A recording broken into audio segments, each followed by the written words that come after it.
Pessoal, tudo bem? Mais uma vez, agora episódio número 7, com ilustres convidados, amigos. E a gente vai falar sobre uma experiência que a gente teve em 2019 no Vale do Silício. Ainda tem um convidado que está para chegar, está atrasado, mas aí quando ele chegar a gente insere ele aqui, a cadeira dele está aqui à espera dele. Então aqui, à minha esquerda, César Zogby, Ranieri Coelho, Eduardo Fumiari. Então a gente vai contar bastante histórias do Vale do Silício, o que que a gente aprendeu, o que que a gente trouxe depois, e fiquem aí com a gente que vai ser bem divertido. Vou começar passando a palavra para o meu amigo César, para Tem ele certeza? para ele se apresentar, ele vai ser breve, entendeu? O César, ele é conhecido como César Castro Zogby, né? Ele vai se apresentar rapidamente, né? Não demora nem 50 minutos, Lá vem, ele lá, vai começar. lá vem a palestra. E começa. É, Bom, primeiramente, dizer que é um privilégio a gente estar aqui hoje, reunido esse grupo. Eu sou o César Zogby, atuo no mercado imobiliário, Porto Velho, casado com a Roberta, pai da Emily e da Sofia, e amigo dessa turma aqui maravilhosa que a gente teve o privilégio de compartilhar uma experiência que marcou as nossas vidas nessa viagem por Vale, né? Depois a gente conversa mais. Por enquanto é isso. Uau. já foi? É só apresentação, Ah, tá. parceiro. Foi tão Pra rápido. contar a história de vida? É, verdade. Não é? Então, Só Ranieri, apresentar. agora, palavra Bom, Ranieri. obrigado, Antony, por essa oportunidade, né, de estarmos juntos novamente e relembrarmos as nossas histórias, as nossas experiências que tivemos, né? É muito importante, eu acho, para a vida profissional de todos nós. Uhum. E agradecer aí esse convite e estar no retorno de vocês, que são os meus amigos. Muito obrigado. Obrigado a vocês. E aí, Fume, agora você. Agora sou eu. Olha, primeiro, parabenizar o nosso colega visionário, né, que sempre estimulou a gente para fazer essas viagens e conhecimento, por esse espaço aqui, Maravilha. que serve a todos Sim. como um meio de divulgar esse conhecimento. E, bom, Eduardo Fumiari, empreendo já há alguns anos, né, a gente tem um trabalho também na área de associativismo, enfim. A gente sempre buscou fomentar o empreendedorismo, seja em meios de associação, seja numa passagem que eu tive no Sebrae e seja nos negócios que a gente empreende. Em resumo, é isso. E mais uma vez, Tony, era Antônio. Depois que a gente foi para o Vale, Tony Montana. virou Tony, né? Mais uma vez, parabéns. Mr. Tony. Bom, eu sou suspeito, né? Porque vocês são, além de pessoas que acreditaram num projeto lá de trás, da gente ir com a Startse para o Vale, né? Que foi uma missão que foram 14 pessoas de Rondônia, né? Uhum. Lá no Vale, a gente tirou foto com a bandeira de Rondônia, as Exatamente. 14 pessoas. E em termos de comitiva individual foi a maior, né? Verdade. Tinham 102 pessoas, a gente tinha 14 pessoas de Rondônia. Legal se pudesse, quando for. A gente vai botar foto. Essa foto, né? Verdade. Importante. Essa foto é Não, icônica lá. não só nossa, mas quando está o grupo todo reunido, né? Exatamente. Aquela com a foto de Rondônia, né? Num É, daqueles dias lá, a gente reuniu Temos, aquelas temos só 14. nós, temos com todo o grupo, né? é. E, assim, para mim foi muito gratificante conseguir ir com pessoas daqui. Primeiro que eu já tinha ido 2 vezes antes, mas sozinho. Então viajar sozinho, por mais que tenha um grupo lá, né, é bem diferente, não tem a menor graça. E segundo que a gente pôde viajar e viver um momento, assim, em termos de viagem, para mim, acho que foi a viagem mais marcante da minha vida, porque foi muito produtiva, foi muito divertida e assim, a gente precisa repetir, né, Com porque certeza. já fazem 6 anos, né. Tá todo Nossa. mundo Passa rápido, hein? ansioso por É. essa nova viagem. E aí eu quero abrir a palavra para vocês, para que vocês possam contar o que que vocês mais, gostaram da viagem, assim, do ponto de vista de mudança de mentalidade, o que que mudou na vida de vocês? Comigo? Vocês Manda bala, podem César. falar. Eu acho que tem que ficar registrado, para vocês que vão assistir em algum momento, que todo projeto tem um começo, né. O Antônio já tinha ido 2 vezes, se eu não me engano, em meados de 2018, e eu me recordo que no início de 2019, acho que era um fevereiro, eu lembro que era naquele mês, assim, que estava chuva, próximo do carnaval, eu vim fazer uma visita aqui com ele, e uma das coisas que ele muito empolgado, ele falou assim: "Cezão, a gente precisa levar o pessoal daqui para o Vale do Silício. E na época eu estava presidente da CEP, falei, Vale do Silício? Tipo assim, pô, eu sou um cara do mercado imobiliário, apesar de estar na entidade, né, na associação, mas eu tinha assim uma visão de que Vale do Silício era um negócio muito focado só para quem era nerd, da área de tecnologia. E eu até falei isso para ele. Falei, não, Tony, você é o cara da tecnologia. Eu acho que faz muito sentido essas viagens para você, mas para a gente. Ele falou, não, muito pelo contrário. E aí a importância da gente sempre estar com a mente aberta, né?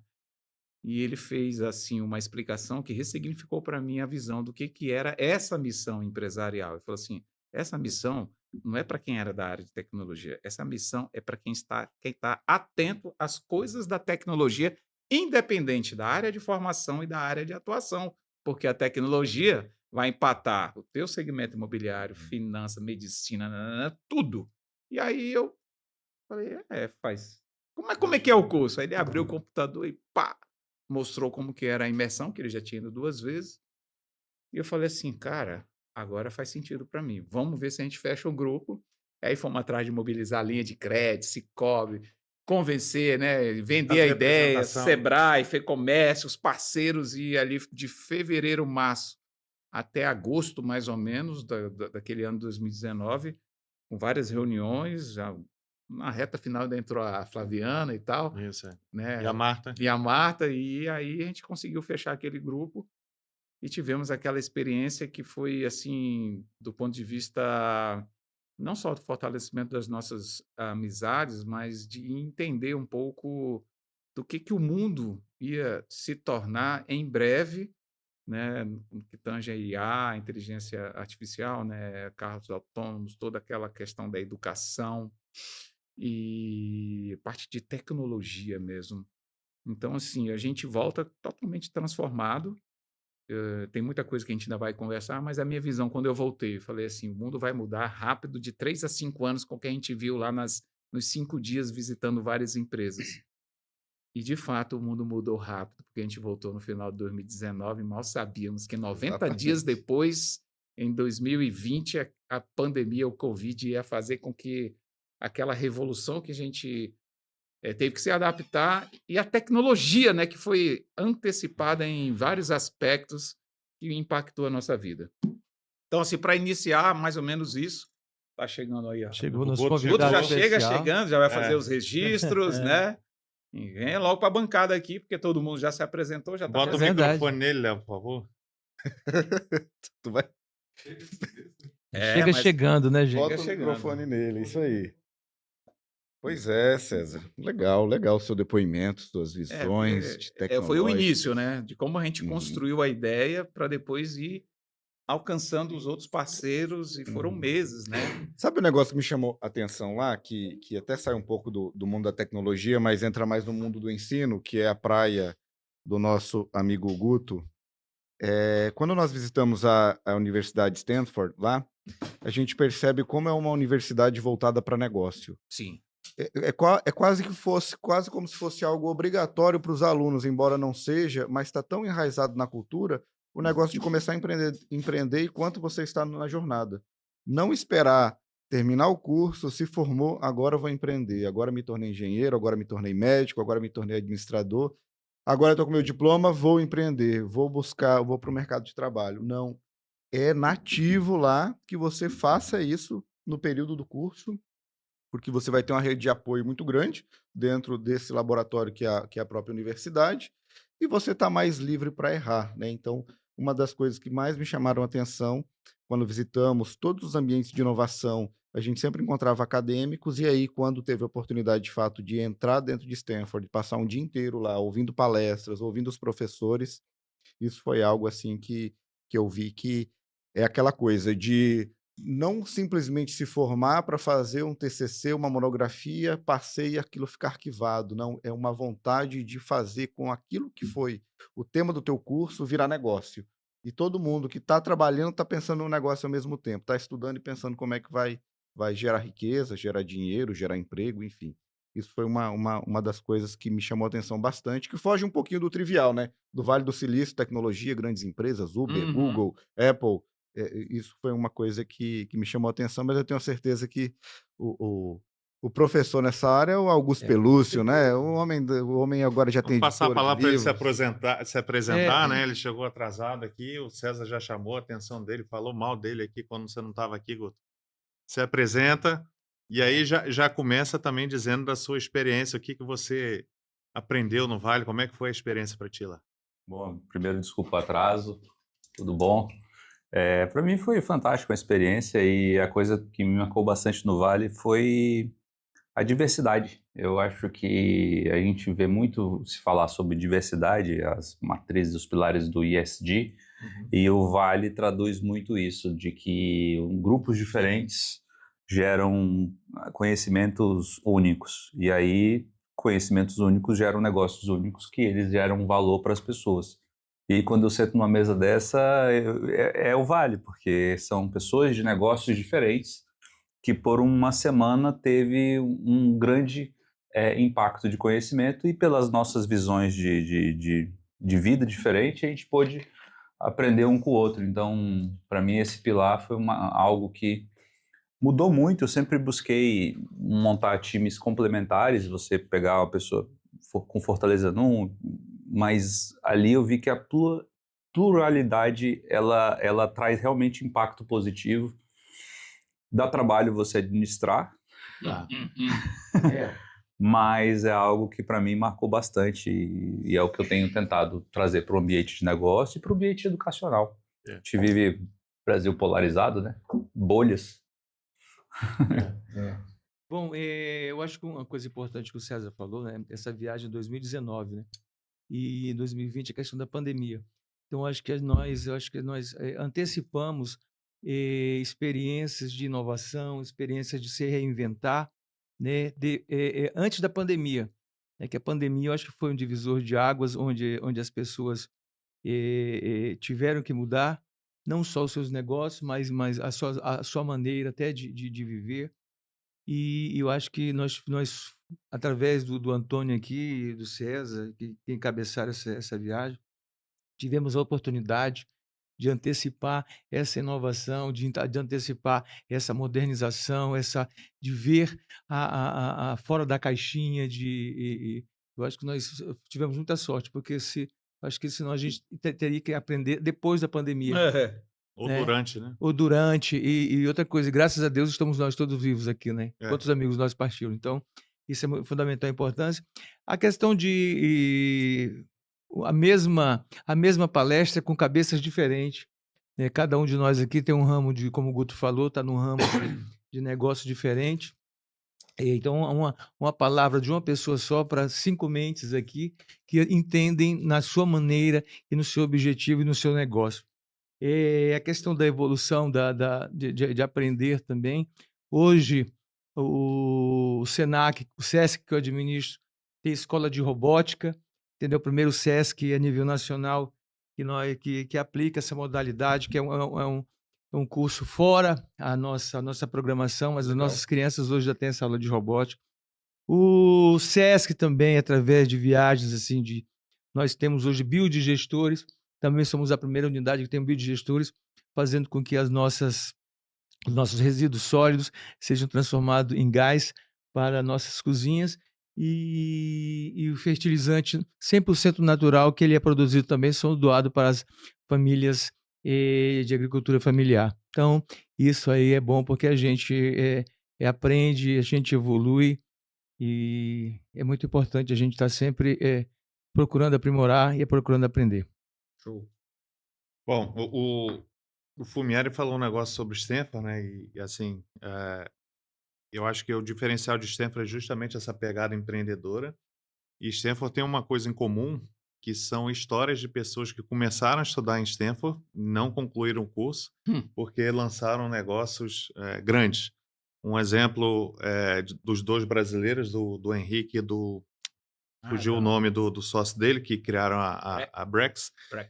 E da própria Elizabeth Holmes, que também foi aluna de Stanford, deu aquele problema lá na Theranos, mas de qualquer maneira ela chegou a ser uma pessoa com a empresa dela ser avaliada em $9 bilhões, e ela estudou só o primeiro ano em Stanford. Então, Mas ela Stanford não é tem um isso. bom Né? exemplo, né? Ela acabou na Mas cadeia. assim, ela no final ela não foi um Foi bom muito exemplo, mas esperta. durante o processo eu acho que ela fez algo assim diferenciado, acho que ela se perdeu ao longo do caminho, mas mostra pelo menos que Stanford tem essa pegada empreendedora, né? Diferentemente das outras universidades, talvez, que tem uma pegada mais acadêmica.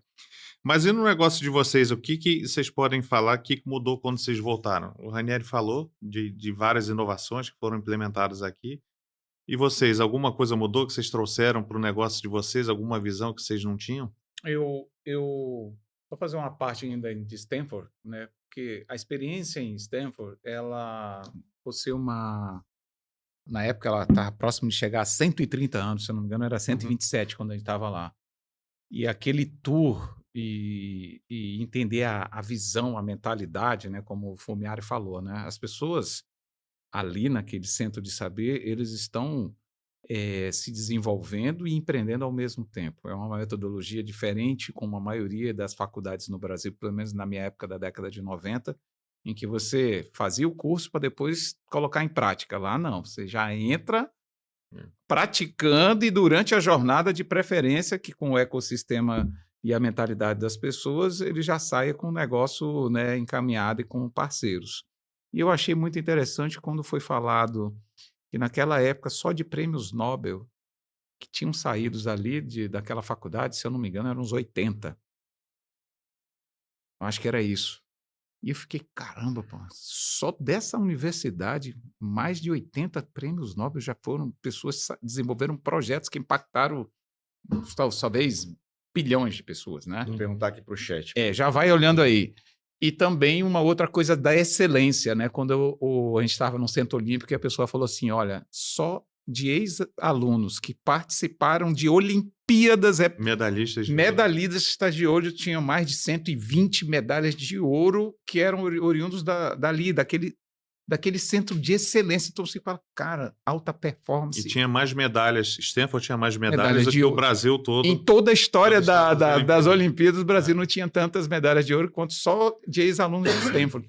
Então você vê o diferencial, né? Você vê a distância da nossa realidade em Porto Velho, principalmente, lógico que tem outros centros de saber desenvolvidos no Brasil, mas estou falando de Porto Velho, aquilo impactou. Quando eu voltei, com certeza, a Roberta e os sócios lá quase ficaram doidos, né? E é difícil a gente, quem tem sócio, como é o meu caso, não ter uma experiência como essa, porque quando você sobe para a montanha sozinho e você volta, se as pessoas não foram contigo, não tiveram a mesma experiência, e estão no dia a dia da operação, apagando incêndio, aquelas coisas, você chega e fala, cara, eu vi o futuro. Aí o pessoal, sim, como é que é? Tá. Tipo assim, fala logo porque eu tenho 10 incêndios para resolver hoje aqui, né? O futuro vai ser tecnologia, a gente tem que focar nisso, né? E olha, novembro e dezembro, que foi, a gente chegou no final de outubro, eu só faltei pirar. A Roberta, o Ricardo, quem estava junto naquela época. Coitado desse pessoal. Mas é porque eu tenho sócios, né? Então, assim, eu sou o cara que vou atrás dos negócios, mas a operacional não é meu. E isso é difícil, porque a gente vê que naquele momento, para a minha operação, o que eu queria implantar, eu não tinha braço ainda e não tinha os recursos. Só que a pandemia com 90 dias veio e mudou tudo de uma forma tão rápida que em determinado momento aquela expectativa de implantar muita coisa foi deixada de lado porque a gente teve que sobreviver àquela loucura que foi a pandemia. Literalmente sobreviver, não só como a pessoa, mas os negócios, porque foi tudo ali, 2020 foi absurdo depois que veio aquele lockdown a partir de março, né? E aí a gente teve que realmente se reinventar, se adaptar rapidamente e passar ali aqueles anos, mas a visão de que o mundo muda e muda rápido nunca saiu do meu pensamento, por isso que eu nunca parei de buscar novidade para o meu negócio. Só um comentário aqui, Dr. Zogby. Realmente o senhor está com a memória afiada, tem 84 laureados pelo Prêmio Nobel que tem vínculo com Stanford, entre egressos, docentes e pesquisadores. É que isso ficou na minha cabeça, eu já falei várias vezes, né? 80. Só, apesar de 2 Covid, a minha memória ainda é razoável. Mas eu passo a palavra para os colegas. Então, Guto, quer falar alguma coisa que mudou para você? Para mim mudou totalmente a minha vida, a perspectiva dos negócios. Quando eu fui 19, eu estava num momento de vida dando time ali, reflexivo na minha carreira, um pouco até afastado da operação do dia a dia do negócio. Ele foi fazer um sabático. Eu estava meio que num sabático, mas assim, a empresa, o grupo, né, do qual eu trabalho, estava em um processo de profissionalização, né, uma passagem da primeira para a segunda geração. E aquilo ali impactou minha vida pra caramba, porque dentro da educação eu enxergava que a tecnologia era sempre algo para ser obrigatório dentro de sala de aula. E dentro do grupo sempre foi uma vontade muito grande de colocar robótica, pensamento computacional. A gente sempre foi muito vanguardista, né, nisso. Eu lembro que meu pai, há muito tempo atrás, ele fazendo leasing para comprar computador. Então, trazer a tecnologia para dentro da sala de aula foi algo que sempre teve muito no nosso DNA. Mas no Vale vem uma virada de que as habilidades e soft skills do século XXI são outras, né? E o ser humano cada vez é mais essencial. E principalmente hoje com IA, né? O robô está programando por você. E quando eu vi os dois meninos lá, que a empresa deles estava lá, né? Quase que com valuation altíssimo. Vendo... Na época era 2,5 bilhões de dólares. Aquilo ali para mim foi um choque, porque ali eu voltei e falei assim, a gente precisa ensinar o cara a ter resiliência, a ter flexibilidade cognitiva, a gente precisa dar um propósito de vida para esses garotos, e daí a gente impactou muito no nosso grupo, surgiu uma vertical de negócio dentro do nosso grupo, a gente começou a produzir soluções educacionais, começando com socioemocional, que para mim é um pilar essencial, e aí muda uma vertigem. Se antes eu enxergava que a prioridade tinha que ser tecnologia, eu voltei com uma crença que tem que ser emoção. O mundo está colapsando, as pessoas não estão conseguindo lidar com ansiedade, com toda a turbulência que a tecnologia nos traz. Mas junto com isso, as habilidades do século XXI são imensas. É a comunicação, é falar com o mundo, como que você comunica, então o idioma de fato impacta nisso. É você estimular a criatividade, e aí que ponto? Quando que você mata a criatividade? Porque você, dentro do sistema educacional, às vezes você quer acelerar um processo. E aí, assim, no Brasil, você começa a alfabetização com 6 anos completos, mas tem muitas escolas que começam a alfabetizar quase que como criar um processo de esforço antes disso. E a Finlândia, na década de 80, colocou que a alfabetização começa com 7 anos. E ela está sempre nos melhores índices do PISA. Então, até que ponto que você está acelerando demais um processo de memorização e que hoje você não precisa mais memorizar. E que você precisa lá na base da idade estimular com que essa criança tenha um cérebro diferente, que seja lúdico, porque em qualquer profissão, hoje eu lido com vários advogados, os melhores são os que são mais disruptivos, eles precisam resolver teu problema. E não é o que sabe a lei, é o que consegue interpretar com uma criatividade como se adequar. Então, para mim mudou totalmente essa vertical. Legal até falar para vocês, assim, semana que vem eu estou indo para fazer um fórum de escola para escola. A gente fez Eu tô vendo que o seu pitch para vender esse material tá afiado mesmo. Socioemocional, vai vender livro, vai vender metodologia. Nossa vertical tem socioemocional, educação financeira, criatividade e inovação e bilinguismo. Quando ele afunila para os anos finais, ele vai para projeto de vida e empreendedorismo. E a gente foca principalmente nas séries iniciais e nos complementares.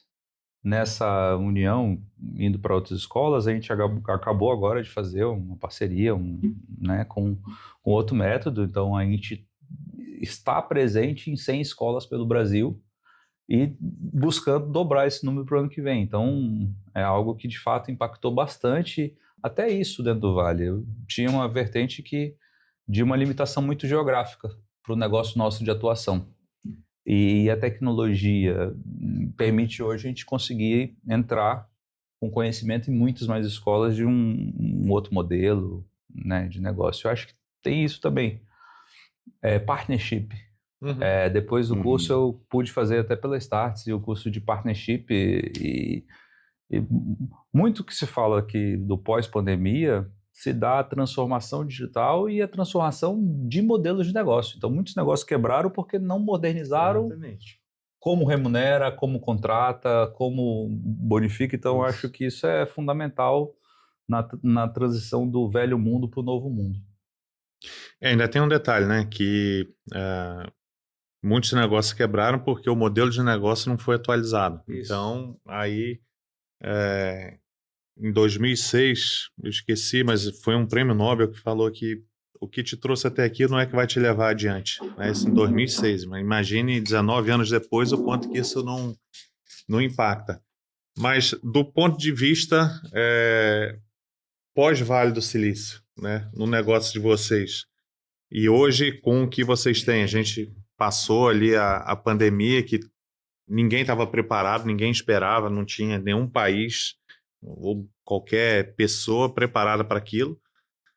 O que mudou depois dos primeiros 6 meses de pandemia, que aí a gente já tinha mais um horizonte, né? Mudou alguma coisa para vocês, ou que vocês aprenderam no Vale? E outra, vocês indicariam essa missão do Vale para outras pessoas? Você acha que fazem diferença? Bom, eu só não indicaria que eu viria de novo. Eu também. Eu acho que todo aprendizado sempre é grande. Eu acho que com certeza de 2019 para agora muitas coisas foram recriadas. Acho que tem muito mais novidade do que naquela época lá. E a questão de mudança, não só na federação, no SENAC, mas na empresa também, eu aprendi a ver de uma outra maneira, aprendi a inserir mecanismos mais ágeis, mais céleres para trazer clientela, para vender bem vendido, para comprar. A minha empresa é uma empresa familiar e, como eu falei, se eu não tivesse ido em 2019, talvez eu não teria me reinventado depois da pandemia. E eu lembro que, assim, eu tive ano passado lá no Vale de novo, né, em outubro, e eu vi ali pelo menos a região de São Francisco bem diferente do que a gente viu, né? Porque depois da pandemia muitas empresas passaram a trabalhar remoto, né? Por causa da pandemia e no pós-pandemia. Então, do ponto de vista de concentração que tinha no Vale, quando a gente foi em 2019, mudou bastante, porque tinha muito ponto vazio, né? Muitas empresas mudaram do Vale porque não precisava mais ter escritórios lá, todo mundo estava remoto. Dependendo do segmento, você já não consegue mais voltar o presencial, principalmente na área de tecnologia, porque as pessoas não querem mais trabalhar fisicamente, eles só querem trabalhar remoto, a grande maioria, e eu conheço gente até hoje, faço parte de grupos de desenvolvedores que eles falam até hoje, se não for remoto, eles não querem. Então mudou bastante a cidade, né? Mas aquela ideia de inovação, de ser o berço de mudanças, né, da forma de pensar diferente ainda continua. É uma né? coisa que eu também pude observar lá, até o Guto trouxe um pouco disso, do fator multicultural de verdade dentro de uma empresa colocado para funcionar em prol de um projeto. Então, se discute muito sobre multiculturalidade, até que ponto isso é bom ou é ruim, mas quando você consegue orquestrar as peças no modelo certo, cada um no seu local ali que deve desempenhar a função de acordo com aquilo que tem maior aptidão, a questão das soft skills, né? Contrata-se pelo currículo e daí você vai Demite-se pelo ajustando comportamento. ali pelo comportamento. Então, isso foi uma coisa legal de ver na prática, porque já se falava disso antes, e tem palestras para a torta e a direita com isso, mas quando você vê na prática as pessoas entrando no horário que querem na empresa, saindo mais cedo, voltando, indo para trabalhar à noite, e claro, a gente sabe, ainda mais é um mercado americano que se exige entrega, mas dentro de um modelo um pouco mais flexível, que se prioriza mais o resultado do que o horário, eu pude ver isso na prática. E aí, porque no Brasil parece que a gente ainda tem a mente muito linear, né? Linha de montagem. O funcionário tem que chegar a tal hora, tem que sair tal hora. É claro que existem segmentos, né? Acabei de abastecer o carro. O frentista, ele precisa estar lá no horário certo, senão... Mas dentro do meu negócio, que é o principal que eu já tenho há 14 anos, que é uma corretora de seguros, eu consegui flexibilizar muito mais a maneira de enxergar que os colaboradores poderiam atuar. Isso foi uma das coisas. E uma das outras mudanças que mudou muito meu comportamento foi a experiência de lá, há 6 anos atrás, ainda era um pouco novidade, né, os hackathons, os ideathons ainda não era uma coisa tão disseminada aqui. E aí a gente pôde participar de um lá, o Guto foi até da a gente foi do mesmo grupo lá, e tivemos que várias vezes trabalhar até 10, 11, meia-noite, né, formando o nosso MVP ali do negócio e depois apresentar para uma banca também, de várias nacionalidades, né. Quem não lembra da professora alemã rigorosa lá nos julgamentos de cada pitch, isso me ajudou a me desenvolver bastante, sabe, a fala, o comportamento, enfim, eu consegui dar mais importância para aquilo que não está no currículo. Foi isso. O- Quando eu voltei do Vale, é engraçado, né? Logo em janeiro de 2020, a gente foi visitado pela diretor de expansão da maior rede imobiliária do planeta. E quando eles fizeram uma avaliação de várias empresas imobiliárias aqui, e depois de visitar 10 empresas, o prospect voltou lá com a gente, o diretor falou assim, a gente conhece já mais ou menos o perfil das empresas imobiliárias, pautado nos princípios da nossa franquia, que a gente viu aqui é que Porto Velho já dá madura, mas a gente gostaria de convidar vocês, pela estrutura da Zogby, para ser a primeira franquia nossa aqui. Vocês têm missão, visão, valores, os sócios têm funções definidas. Né? Isso no estado, né? Exatamente. Não tinha ainda aqui. E eu confesso, né, o Guto foi uma das pessoas que a gente consultou na época, o San Juan, que já tinham tido experiências com franquia. Fala assim, cara, e agora? Né? O mundo está mudando rápido. Eu tinha voltado do Vale, então a ida para o Vale talvez tenha sido uma preparação para pelo menos a gente cogitar essa mudança. Né? A gente via que estava um processo assim de disruptivo com as redes sociais, principalmente, que impacta muito o nosso negócio, relacionamento com o cliente, comportamento, etc., concorrência, novos entrantes no mercado.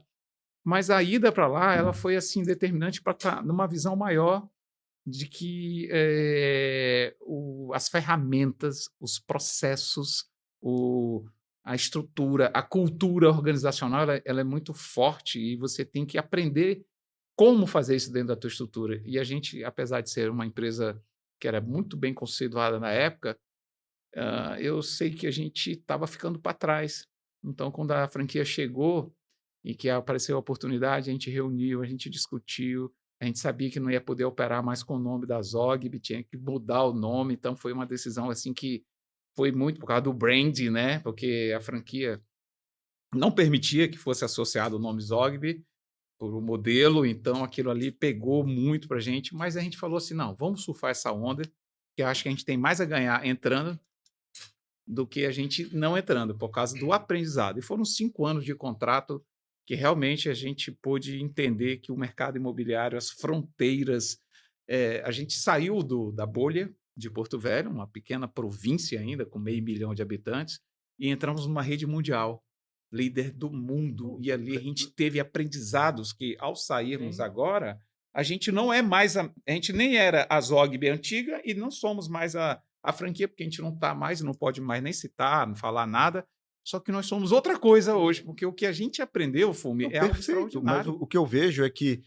tudo aquilo que você viu lá te mexeu para você se reinventar. Exato. Teve a dor de mudar o nome, teve a dor de reestruturar o negócio, mas tu se reinventou, tu não ficou parado. Eu tenho certeza. Tinha quebrado. Eu acho que sim, porque a gente não ia saber lidar com os desafios que 60 dias depois o mundo ia parar e a gente não sabia. E aí eu vi, cara, a estrutura de que né, naqueles primeiros 60 dias, quando fechou o lockdown, as salas de guerra que foram estruturadas por videoconferência mundo, aí continentes e países para lidar com os desafios que era a pandemia, né? As orientações jurídicas, tributárias, as soluções e ferramentas de tecnologia que eles vinham trazendo do que estava acontecendo, que a gente, na videoconferência, não sei o que, contratos assinados digitalmente, aquilo nem era cogitado na época. Assim, então foi muita coisa muito rápida que a gente teve que aprender com as portas fechadas. Então foi assim, talvez o maior aprendizado, não é o maior aprendizado, mas a preparação para o que estava, O que veio? o que viria depois, né? E a gente sabia, tínhamos que esvaziar o copo, porque a mudança ela era inevitável, né? Como também aconteceu agora para a gente sair, não renovar o contrato e voltar a trabalhar com o brand, mas isso é história para outro momento. Eu acho que o comportamento da garagem, o R ligeiro, para mim é o que mais fixou. Acho que a maneira que você estrutura uma ideia e monta o MVP, a técnica trouxe para o nosso grupo bastante celeridade. Assim, a transformação digital ela veio e, de certa maneira, ela tem voltado mais para o presencial. Assim, essa EdTech, essa vertical que a gente homologou ela no Cubo esse ano, então a gente faz parte do ecossistema do Cubo lá em São Paulo. Aí meu sócio tem participado muito dos momentos que eles criam. E semana retrasada teve um bate-papo lá sobre fusões e aquisições, e aí mostraram a velocidade de crescimento das startups que são presenciais e das que são remotas. E aí o movimento 4 vezes mais produtivas startups que são presencial. Muito mais. Então, assim, eu trabalho muito bem em distância. Isso desde 2021. Estatisticamente. Isso não é de agora. E assim, mas a grande questão é que muita gente não quer mais voltar a trabalhar presencialmente. E aí existe uma questão, uma polarização de quem quer trabalhar remoto e quem quer, e as empresas que estão forçando elas voltarem a trabalhar presencialmente. Mas isso aí, por segmento, eu acho que isso aí, principalmente na área de tecnologia, eu acho que isso tem um peso maior, mas a maioria dos outros segmentos já não dá mais. É que O você... foco nem consegue concentrar a cultura da empresa. Eu vou contar um caso curioso aqui sobre essa questão no dia a dia. de trabalhar remoto. A gente tem operado também no mercado de licitações voltado para a tecnologia, né? E aí a gente percebe a modernização dos editais. Então, um edital de body shop, que nada mais é do que uma terceirização de mão de obra voltada para a tecnologia, né? Fábrica de software e tudo mais. Então, o edital permitia que a empresa que concorresse tivesse mão de obra não exclusiva e home office. Mas, dentro da planilha de descrição de custos, ela exigia um custo lá chamado crachá. Aí a gente teve que mostrar para o órgão público que, olha, você está permitindo home office, beleza. A empresa que eu represento atua com programadores no Brasil todo através de home office. Por que eu tenho que descrever qual que vai ser meu custo com o crachá? Ele vai trabalhar de casa com o crachá? Então, a gente percebe que evolui e aí a gente tem que ir fazendo esse trabalho. Mas é um caso curioso. O cara, no final das contas, a empresa que venceu o certame, ela teve que mandar confeccionar crachás para o pessoal trabalhar de casa. Mesmo em casa. São as contradições, né? Então, mas do ponto de vista, agora vamos falar de momentos que passamos lá, não necessariamente ligados a trabalho, né? Momentos etílicos. Não, até assim, Mas os momentos As de... resenhas, né? O que a gente viveu fora do curso. O próprio... Cada dia que a gente ia para um local, geralmente o trajeto era 40 a 50 minutos. Cara, aquilo ali E o é retorno de 40 a 50 minutos foi um aprendizado. Né? Então, isso eu acho que era bacana, esse somente deslocamento. a turma dos 14 que ficou na casa, que eram foram 7. 8. 8, né? 8, Porque o carro era para 8 lugares. Não, o carro era para 7 e o Mateuzinho que ia sentado na almofada. Acho que essa experiência aí de quem ficou na casa foi diferente de quem não ficou. Tinha 2 coaches no carro, então tinha até um duelo dos coaches, né, para criar exercícios de memorização, reflexão. Então, para mim, Casa completa, né? O pessoal que comprou tênis chegou 2 pés direitos. 2 pés direitos. para mim, dos negócios, o que mais foi impactante no negócio que eu atuo foi o ramo da alimentação. Assim, eu fiquei impressionado com hambúrguer artificial. E a minha experiência do Vale é que o Vale ali, a Califórnia, dizem que está 10 anos na frente dos Estados Unidos E os Estados Unidos está 10 anos na frente do Brasil. E aquela costa ali, por costume, por tudo isso, depois daquilo ali eu fui para o Canadá, que também tem um nível cultural, evolutivo, assim, que você vê no dia a dia, a preocupação com o meio ambiente, a nova geração. Isso impactou para mim pra caramba, você vê isso, as pessoas se cuidando, aí você vê as coisas chegando hoje. Você vê hoje, na empresa, assim, os patrocínios de corrida estão mais caros do que os patrocínios de show. Então, assim, o costume está mudando, sabe? A De galera... academia que tem agora. É verdade. essa E todas lotadas, né? Abre mais academia do que boteco. E os botecos estão fechando, porque a nova A geração não geração Z, bebe. ela não gosta de sair, ela não gosta de nada disso. O consumo de cerveja na Alemanha está caindo. E você pega a geração Z, os 3 principais gastos da geração Z, em primeiro lugar, iFood semelhantes, porque eles não querem ter trabalho de fazer comida, eles só querem pedir. Em segundo lugar, é Uber e afins, né? Porque eles não andam de ônibus, eles também não querem dirigir, eles querem Cara, eu tenho as minhas filhas Pedir- são essa geração. Meu filho não quer carro. pedir um carro para levar e tudo mais, ele não faz questão de ter carro, porque dá trabalho, tem que estacionar, tem essas coisas. Em terceiro lugar, é loja de conveniência. Então, são os desafios que existem para a nova geração aqui. A gente, como empresário, a gente vai ter que saber lidar com isso. Também tem que se reinventar até nisso. Interessante. A gente, como o principal negócio hoje é estação de imóveis, patrimônio, a gente vê a distância no relacionamento com pessoas que têm 60 a mais, né? Patrimônios mais antigos, né? Lidar com essas pessoas hoje requer uma atenção, uma paciência de quem está do lado de cada administradora muito maior, porque tudo hoje está digital. Né? O cara não precisa mais ir na empresa, não precisa. Mas essas pessoas, algumas ainda nem e-mail possuem. Quando possui, não abrem. Aí você fala, olha, você entra no aplicativo, você pode ver o relatório. Não. Aí tem que ter um smart, tem que ter uma... Eles não querem Não. isso. Então, a gente vê essa transição, né? Que daqui a 10 anos essas pessoas terão 70, daqui a 20 anos 80, e vai acabar de um momento. Aí a gente pega ao mesmo tempo a carteira de clientes novos, que está na geração aí, não na Z, né? Um pouquinho mais velho, na faixa dos 30 para os 40, eles já manjam muito bem da tecnologia. Millennials. Milênios, exatamente. Eles estão. Essa turma está começando a adquirir patrimônio agora, porque eles já viajaram bastante, e aí agora eles querem ter um porto seguro para poder criar os filhos. Mas a geração que está vindo atrás ainda quer viajar. Então, no máximo, eles serão locatários de imóveis. E um dia eu estava num podcast, numa entrevista na TV, e o cara falou: e aí, como é que vai lidar com isso? Eu falei assim: ó, fica tranquilo, porque na natureza, tudo vai se acomodando. Aquele que curtiu a vida pra caramba lá atrás e está capitalizado, agora ele chega, ele quer ter um porto seguro, porque já não faz sentido ele ficar como um nômade.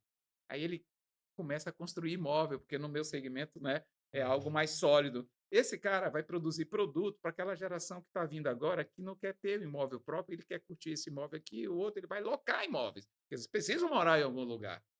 E depois de 10, 15 anos, essa galera aqui começa a casar, a ter filho, e começa a ter necessidade de ter fixo, aí ele vai começar, quem está capitalizado, comprar imóvel para si e para outros. E o ciclo vai se renovando. Né? A tecnologia vai ajudando, mas as necessidades, os skills, essas habilidades,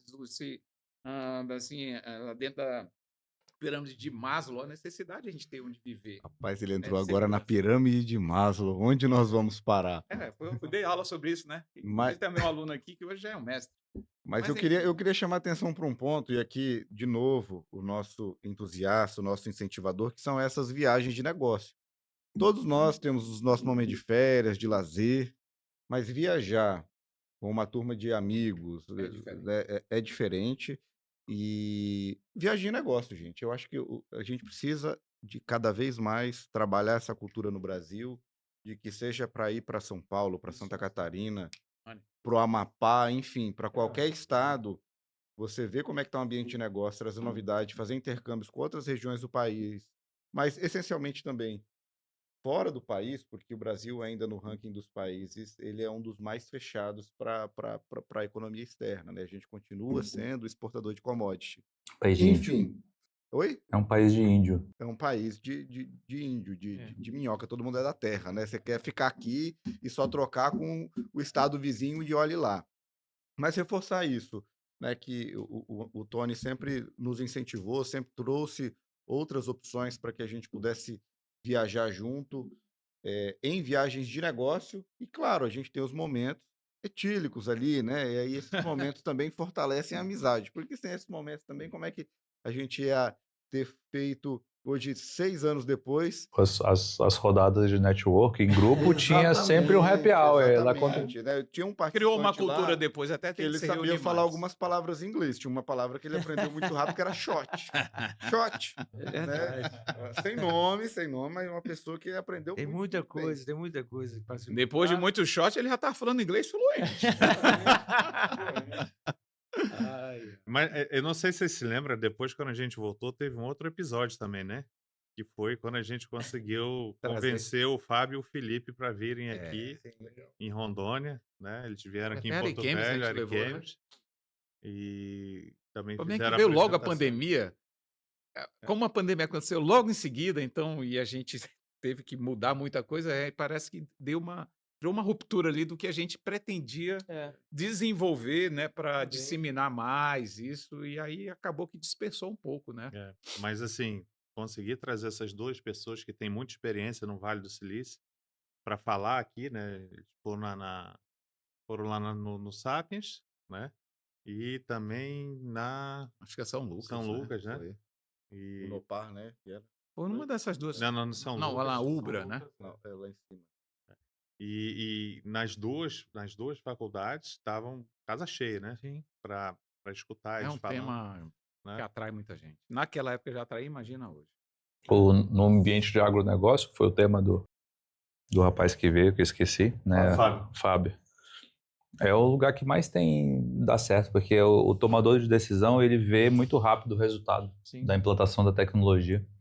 E em outras soluções é difícil você conseguir mensurar tão rápido igual é na lavoura. Então, E sobre as missões empresariais, eu creio que está mais do que no momento a gente cabeçar isso, não por causa de entidades, mas pela mentalidade do grupo que a gente formou, porque como eu faço muitas essas reuniões e tenho muitos clientes também, quando a gente fala a nossa experiência do Vale, eu não sei se vocês percebem isso, existe assim, por parte de quem não foi, um desejo, né? Sim. Cara, quando é que vocês vão de novo? Na próxima eu quero ir. Porque realmente essa necessidade não é pelo lazer, é pela experiência, pelo aprendizado, pela cultura e pelas conexões. A gente nunca volta da mesma forma, como o Fumi falou, as viagens em grupos. E sozinho você vai, tem um peso. Agora, quando você vai num grupo, E é e muito você melhor. é muito melhor, não só pela conexão, as resenhas, mas porque o mesmo assunto que a gente vai lá participar de uma palestra, o Guto vai enxergar com a ótica dele. E quando a gente voltava, né, que fala assim, cara, o cara falou isso, eu nem tinha percebido que o cara tinha falado isso, eu tinha visto outra coisa que quando o cara fala. Então vale muito a pena, eu acho que está mais do que no momento da gente criar de novo não só o movimento, mas organizar mesmo, colocar a data para ir em 2026 novamente, né? A gente já tá, né? O ponto importante é que essas viagens sejam acompanhadas por alguma curadoria, né? Alguma organização efetiva.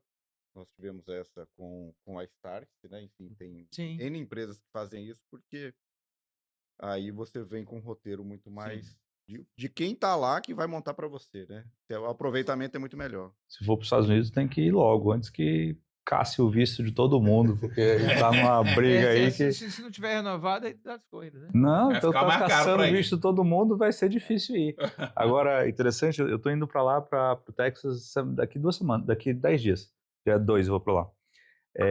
Tem uma procura muito grande por, assim, essa briga China-Estados Unidos, né?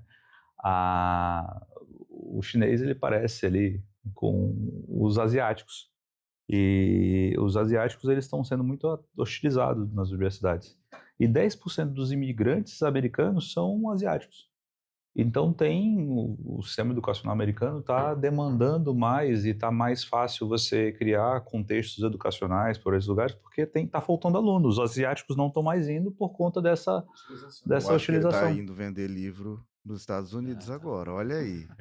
Mas também Cara, ele tem, aprendeu, né? Olha mas aí. também tem um detalhe, né? Antes o chinês ia muito para os Estados Unidos estudar, né? Agora o nível das universidades na China está muito alto, né? Então, Esse é o contexto também e de... não só na China, né? Nos países vizinhos, né? Então, quem está sempre em primeiro lugar no exame de PISA? Singapura e Coreia do Sul. Então, assim, o modelo educacional na Ásia, ele avançou demais. E aí talvez eles não estejam indo tanto mais estudar nas universidades americanas por causa disso, que eles Eles têm a opção, modelaram, né, né? cara? Depois de 30, 40 anos, os caras foram se estruturando, modelando o que os americanos tinham de melhor, e hoje eles não precisam tanto, né, de mandar pessoas para lá, que eles já estruturaram, né, suas academias, né, instituições, tá muito mais próximo. A distância agora é menor, né, até em função também da internet e tudo que a gente está vivendo hoje, né? E aí eu faço uma pergunta para vocês, né? Vocês falaram que a gente tem que voltar, né? Se voltar, qual é o foco que vocês estão buscando Mas de aprender voltar para agora? onde? Pro Vale. Porque às Pro vezes Texas. voltar é voltar para um outro ambiente de aprendizagem que não homem- seja o mesmo. Nada vai ser igual. Nada é igual. O homem não é o mesmo ao entrar duas vezes no mesmo no rio, né? Tem uma Então, Sêneca fala isso. Assim, eu pro Vale eu já fui 5 vezes. Nenhuma das vezes foi igual. Então. Então, sempre é diferente. Mas assim, hoje, qual seria o foco de vocês, né, voltando para lá? Porque da primeira vez, o foco foi aprender a inovação, o jeito de pensar do pessoal do Vale, que é diferente do resto do mundo. Pelo menos acho que era isso que mais me chamou a atenção. E hoje, qual seria o foco de vocês? Eu vejo que, inevitável, quando se fala de Vale, não tem como desassociar a tecnologia, né? Então, assim, apesar, como o Guto falou há pouco, né? A Califórnia está para os Estados Unidos, estava naquela época 10 anos na frente, e os Estados Unidos 10 anos na frente dos outros países. Então, a gente ainda tem, se diminui ou não, mas a gente tem aí no mínimo de 10 a 20 anos de distância. Então, dependendo do roteiro e das empresas que nós iremos visitar, do conteúdo das palestras, mas, cara, pô, é o aprendizado, é a forma como eles interagem com a tecnologia e a mentalidade para fazer negócios e gerar fazer network para gerar negócios, porque nós estamos em Rondônia num estado altamente empreendedor. E a gente, apesar do nosso grupo fazer muito network, mas se a gente for ver quantos negócios entre nós já fizemos, constituímos como sociedade e tal, isso ainda está pouco disseminado, né? Então, eu acho que criar esse movimento maior para a gente aproveitar oportunidades juntos, como eles fazem lá, né? Que são os diferentes que sentam para desenvolver projeto. Se fizer sentido, eu entro com tanto, e eles criam projetos juntos, dependendo dos seus negócios. Eles estão aproveitando juntos as oportunidades. Então, talvez essa mentalidade a gente ainda tem que, vamos lá, aprender mais para poder executar aqui, na minha visão, junto com essa tecnologia toda e as oportunidades. E vocês, o que vocês acham? No meu caso, busca de novas tecnologias, né? Eu estava ontem em Rio Branco, é um estado com 22 municípios. Fizemos uma fala lá sobre Smart Cities na sexta conferência dos municípios. E nós percebemos que existe, embora a distância que nós temos, que vocês comentaram, de tecnologia, de maturidade, ela também é uma lacuna de oportunidade para negócio. Então, você tem muita oportunidade de trazer negócios de lá para cá, ou modelar os seus negócios com base naquilo que já está dando certo lá. Então, principalmente isso. Tem uma outra vertical que é infraestrutura. O custo está aumentando muito, o custo de processamento, e ele não vai parar de subir. E cada vez mais os governos, as prefeituras precisam se modernizar, trazer suas estruturas de processamento local, porque a maioria está em nuvem. Se está em nuvem, a gente está na região amazônica que tem latência. Se está em nuvem, você tem um custo mais alto, que você poderia, a médio prazo, trazer um processamento para cá. Então, no meu ponto de vista, né, no negócio de seguro, ele já está bem estruturado, as seguradoras já puxam o barco ali da inovação, a gente vai seguindo a trilha. É um negócio que a inovação ameaça, e aí a seguradora se reinventa e se coloca no trilho para continuar atuante. Ainda depende muito de pessoas, né? Porque o mundo do seguro ele é muito amplo, então o cliente ele precisa de uma assessoria, sempre vai precisar de assessoria para contratar, assim como comprar um imóvel. Mas já na vertical de tecnologia, seria isso. O Vale do Silício faz muito sentido também, eventualmente, o Texas em alguma feira, para a gente conseguir observar algumas inovações. Ano passado eu fui para Portugal, Web no Summit. Web Summit, e aí você vê negócios saindo a toda parte. E se os negócios estão saindo, é porque tem gente comprando. Então a gente tem que se inserir, né? Estimular que outros empresários possam sair, viajar, para a gente não ficar aqui Uma afastado ilha, né? numa ilha. Efetivamente somos uma ilha, né? Porque estamos isolados por terra, Hum. pela distância, estamos isolados por ar, pelo custo, né? Então a gente ainda está numa ilha, né? Então a gente precisa se reinventar também. E sobre inteligência artificial, o que que vocês estão vendo aí? Qual o impacto que está tendo no negócio de vocês? Vocês falaram sobre Vale, né? E é interessante porque 33 das 50 maiores empresas de inteligência artificial são do Vale do Silício. E quando 3 das 50? das 50 maiores. E quando a gente fala de inteligência artificial, todo mundo acha que é uma coisa recente, né, de OpenAI, né, 2022. Só que a inteligência artificial ela começou a ser pensada e estudada desde a década de 50. E eu vejo hoje que existe uma preocupação sobre os impactos da inteligência artificial do ponto de vista de empregos, né? De quantos empregos vão deixar de existir porque a inteligência artificial está tomando o emprego das pessoas. Qual é a visão de vocês sobre isso? Sobre inteligência artificial e os impactos dela? Essa pergunta mais fácil assim, a gente passa para os universitários, né, os especialistas. Depois que o Guto comentar, a gente complementa se for necessário, né, turma? Olha, eu não fico tão assustado com a mudança da IA, porque, assim, eu acho que, de certa maneira, ela veio para contribuir, porque você tem uma geração neném que está com dificuldade de entrar no mercado de trabalho, e você tem uma geração que tem bastante experiência, que, pela idade avançada, fica mais cansada. E que a IA possibilita com que essas cabeças com mais experiência possam continuar gerando valor, né? E quem monta o melhor prompt é quem tem uma experiência maior. Então, assim, eu consigo chegar para o mercado de trabalho uma coisa positiva. Agora, muitos negócios vão ser transformados. Como o e-commerce transforma muita coisa, mas eu entendo que é um advento tecnológico tanto quanto foi a bolha da internet em 2000, diria que talvez a IA seja algo nesse mesmo patamar, mas é algo que vem suprindo até uma questão demográfica, né? Porque você tem um crescimento demográfico diferente, você tem uma limitação de recursos. Então, acho que ela vem no momento certo para o nosso comportamento demográfico aí brasileiro e até de outros países. Falando de mercado de trabalho e tudo mais, tem uma grande oportunidade na democratização da inteligência artificial. A gente fez uma pergunta ontem lá para uma plateia, poucas pessoas de fato usam isso uma vez por semana, né? Usam para fazer uma imagem, para brincar, mas para trabalhar no dia a dia, para fazer um relatório, as pessoas ainda não usam. Essa semana eu revisei um plano de trabalho de um colega que empreende, tem empresa de tecnologia, mas ele fez tudo digitando.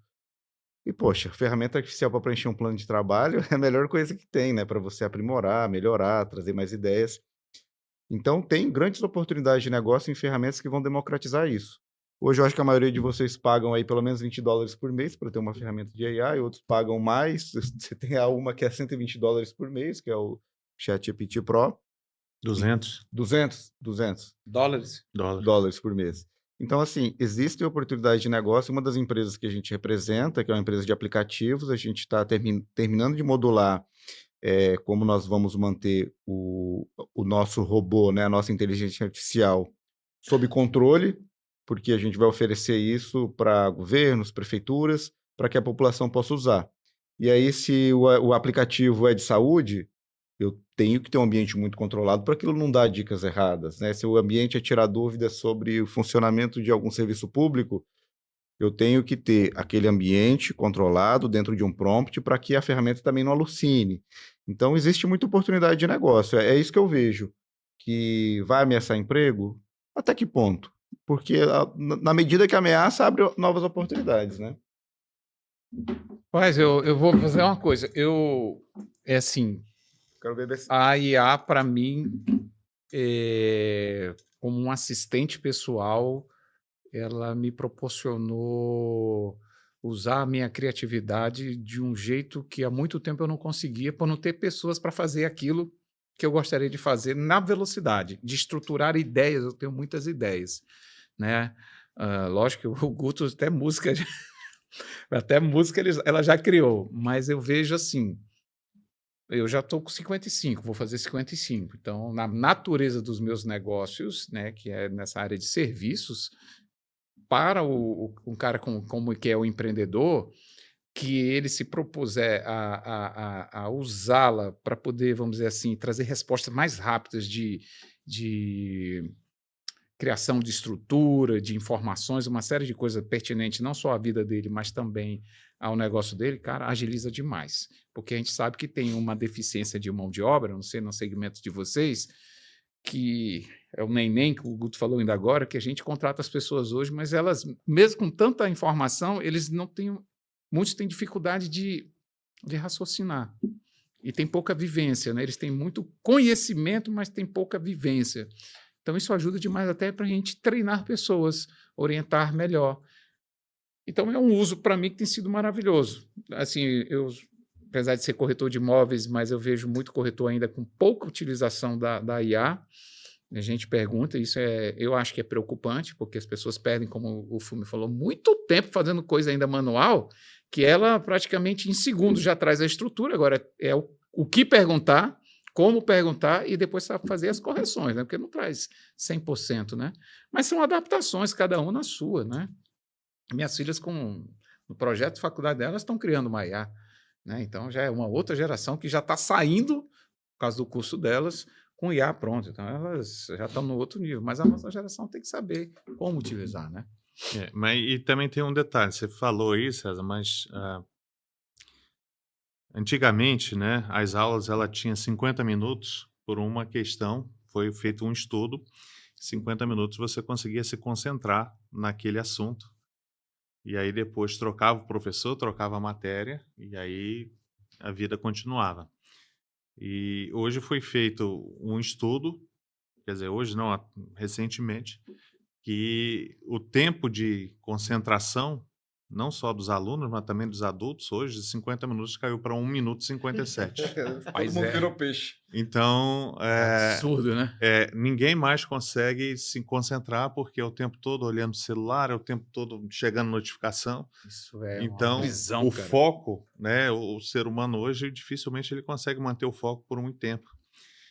E isso acaba impactando principalmente nessa geração Z e agora na geração Alpha, porque é uma geração que tem muitas dificuldades quando eles precisam criar, porque eles consomem muito conteúdo, mas não criam. Então, eles não são criativos, na maioria das vezes não são resilientes, eles não conseguem lidar bem com problemas, então eles ficam frustrados, ansiosos, e aí começa a desencadear uma série de problemas, justamente por causa, inicialmente, do foco, né, da falta de foco.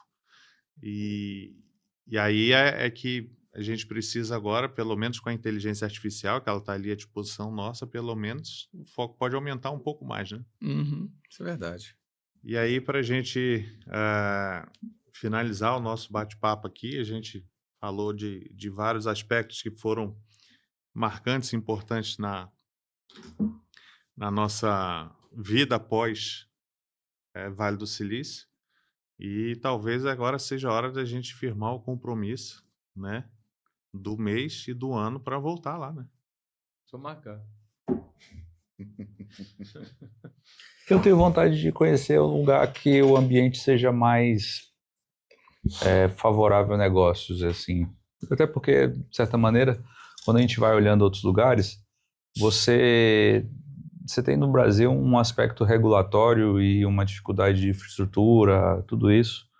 Eu acho que, de alguma maneira, a gente precisa buscar lugares que o ambiente mais favorável nos ajude a trazer essa mudança para o nosso ecossistema, né? Então, talvez levar algumas pessoas que atuem nesse ambiente público para fazer as cidades ficarem inteligentes, para que a gente tenha um ambiente mais propício para isso. Eu lembro que a primeira vez que eu fui foi em dezembro de 2017. Primeira vez que eu fui para o Vale, quem estava na turma foi o Romeu Zema, que hoje é governador de Minas, né? E que é um cara que tem uma maneira de administrar e de pensar fantástica, na minha opinião.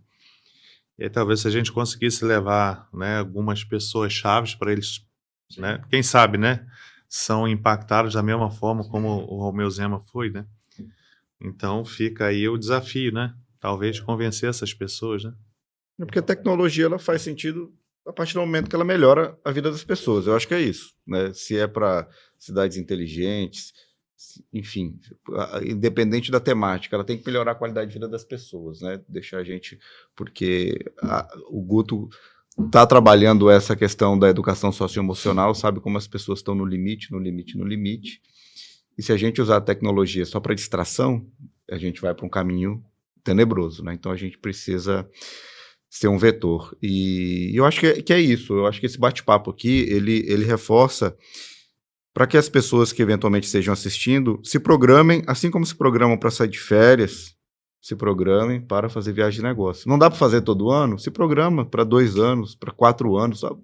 Enfim, se programe e faça uma viagem de negócio que vale muito a pena. Se tiver um grupo de amigos para ir, aí fica melhor ainda, porque além dos negócios existem os momentos De descontração. de descontração que valem a pena e se torna um pouco de turismo, tudo isso daí faz parte, né? Ninguém Nunca é vive só uma de viagem trabalhar. de negócios, né? Mas eu acho que a gente tem que trabalhar essa cultura, sabe? Vamos programar para sair de férias. Tá, um ano férias, no outro ano, então, uma viagem de negócio. Pelo menos isso.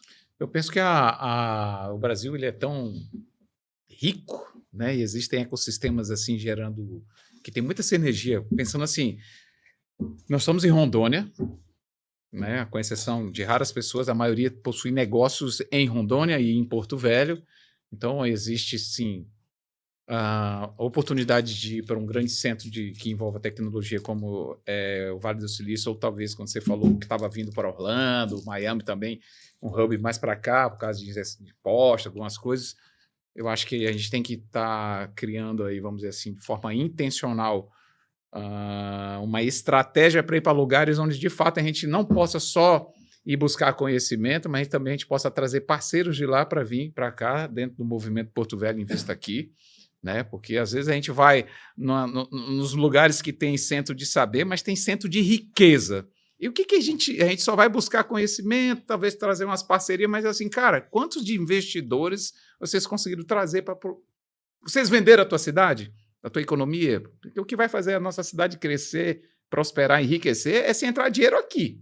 Se só sair dinheiro daqui, a coisa fica meio que estagnada. Então, talvez a gente estruturar, né, um projeto, né, dessas missões de intercâmbio e conexões, network, para que a gente tenha essa intencionalidade. Nós vamos conhecer tecnologia sim, mas, cara, a gente tem que ter rodada de negócios lá com quem tem dinheiro para vir aproveitar oportunidades que estão na nossa cidade, no nosso estado.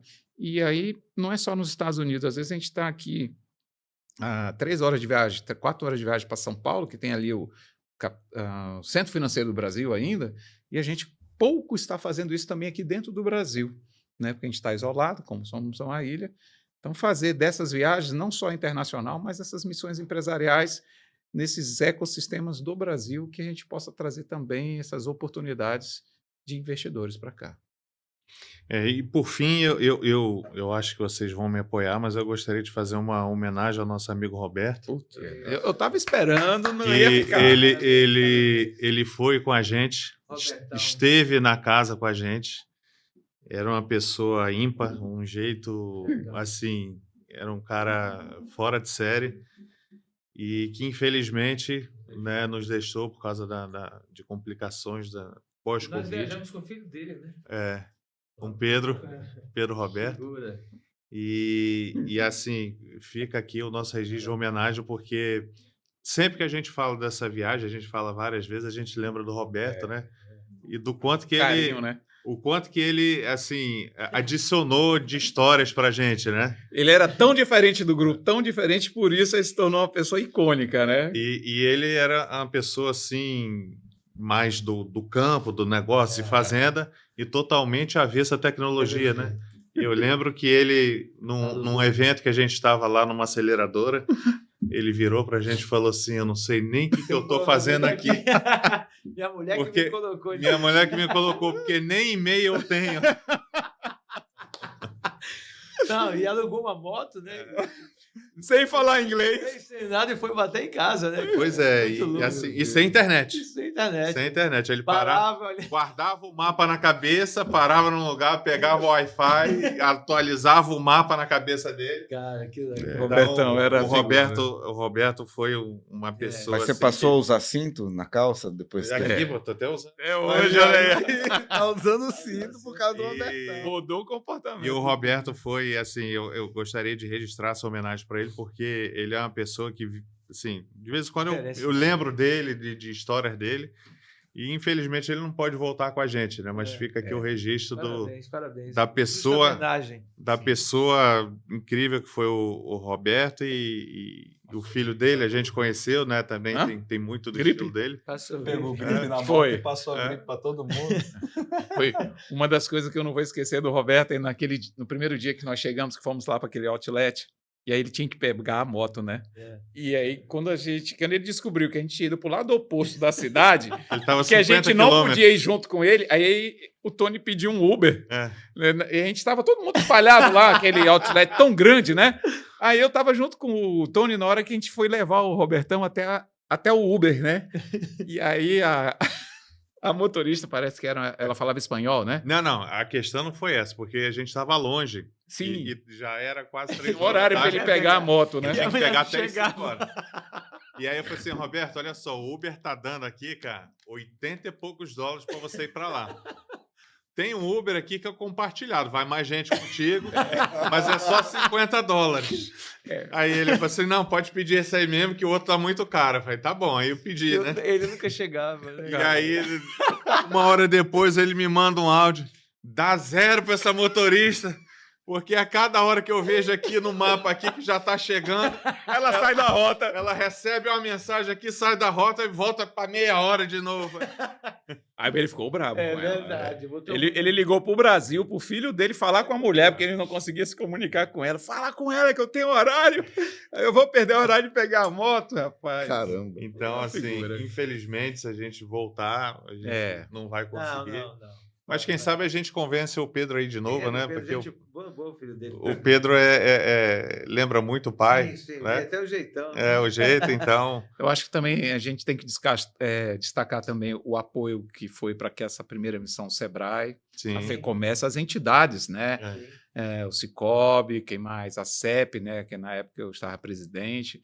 Assim, foram pessoas, mas por trás dessas pessoas a gente tinha também apoio das instituições Verdade. e que a gente tem que continuar fazendo isso, né? Porque são instituições que estão diretamente ligadas ao setor produtivo, que mexe com o empreendedorismo, e elas existem com uma função muito específica. Então, acho que no segundo retorno, elas têm que estar junto de alguma Sim. forma, apoiando, até para que a gente possa, em vez de levar, foram 14 daqui, né? Um grupo maior, né? Quem sabe, né? Se for possível. De preferência para um lugar que tem um jogo de basquete que alguém pague a rodada de Que cumpra o combinado, né, Gol? Compra o combinado antes. se vai né? aqui, Comprar com antecedência para não ficar pendurado, né? Comprar Na uma- última fileira, né, meu Deus? Igual galinha. Pelo amor de Deus. Pode ir pro jogo de futebol em vez de jogo de basquete. Pois Copa é. do Mundo? Tudo Não, bem. futebol americano. Nada obsta. Se for no jogo de basquete, essa suposta pessoa que não pagou o chopp já não vai pagar se for num jogo de futebol. Mas se for no jogo de basquete, ele paga a rodada lá, hein? Ainda bem que vai ficar gravado, né, presidente? Essas são histórias de bastidores. Isso aí você não corta, não edita, não. Tá, não. Só pegar o cartão do Tony como garantia. Cartãozinho black. Ninguém falou do Foles, hein? Disputa de piano. Só vendo. Esse chopp eu só acredito quando ele passar pela goela. Então, esse chopp aí, essa rodada que o César ficou de pagar, é igual enterro de anão, né? Todo mundo sabe que tem, mas ninguém nunca foi, né? Eu aproveitar que a dona Roberta está presente aqui, Não, mas Roberta, você autorizou, eu vou tá? ter que pagar essa rodada na próxima ida, porque senão eu não vou ter paz nem no dia do meu enterro. Eles vão estar falando isso lá. Quero ser cobrado depois. Mas olha, e quando a gente Obrigado. vai então? Quando a gente vai? Eu já falei aqui, o ano e o mês, né? Tem que deixar aqui definido, né? Vamos ver isso aí. Vamos reunir para tratar disso outro momento. Eu acho que o mês de Acho que outubro é um mês que dá para essas missões. É ano que vem, né? Ou agosto, né? Vamos fazer um projeto, tentar encaminhar para as entidades aí, ver o que a gente consegue. Fechou então. E deixar as pessoas no canal também informadas. Eu acho que é importante também as pessoas que assistiram, que estiverem assistindo, né, que esse canal também seja dessa. Porque às vezes a gente fica aqui falando que faz isso, que foi naquilo ali, e não passa as informações necessárias para aquela pessoa que está assistindo a gente nesse momento. Então, acho que é aproveitar quando nós tivermos alguma novidade, levar o conhecimento de todos. Sim, com certeza. Ok? E vamos. E eu queria agradecer a presença de todos aqui. A gente já tinha conversado para gravar esse podcast já tinha um tempo, mas aí a agenda de todo mundo aqui é muito Nossa, é um milagre conseguir. gente. muito apertada, né? Então, Na cidade juntos. e assim, foi uma coisa que a gente combinou essa semana, né? Não, Foi em vamos cima fazer da essa hora, semana, bora, É em cima da hora. porque se fosse com antecedência não Acho que daria. capaz de não ter dado certo. Obrigado a todos aí. Tony, obrigado a todos. E quem sabe ano que vem a gente volta, grava um novo programa com novas viagens, né? Esse ano eu tô achando difícil, né? Mas Nada é impossível. Tudo é possível aquele que quer. Obrigado. Parabéns, Obrigado Tony, aí. mais uma vez pela Garagem do Mundo, pela iniciativa, por reunir nós amigos aqui com essa proposta do podcast. Parabéns. obrigado a vocês e até uma próxima oportunidade, né? E agora a gente vai passar para a segunda fase, né? Que não vai ser gravada, o pós-podcast. Podcast, vamos lá. Fechou. Você vai pagar Valeu. não.